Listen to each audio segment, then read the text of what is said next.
Share ko lang pala, yung napuntahan naming campsite dito sa Hala-Hala sa probinsya ng Rizal. Habang nagsiset up kami ng mga tent namin, meron akong isang napansin. Napansin ko yung mga kabataan dito, masayang naglalaro at nagpapalipad ng kanilang mga saranggola sa gilid, sa tabi ng lawa ng Laguna. Bibihira na rin kasi ako makakita ng mga kabataang nagpapalipad ng saranggola at naglalaro ng mga sinaunang laro katulad ng pagpapalipad ng saranggola.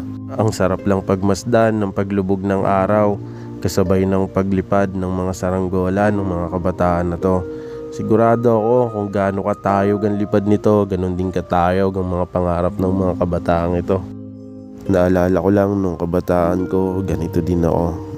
Masayang naglalaro sa tabi ng palayan, malayo sa modernong mga kabataan ngayon. Nung panahon kasi namin, mga ganito ang playground namin at yung mga bukid.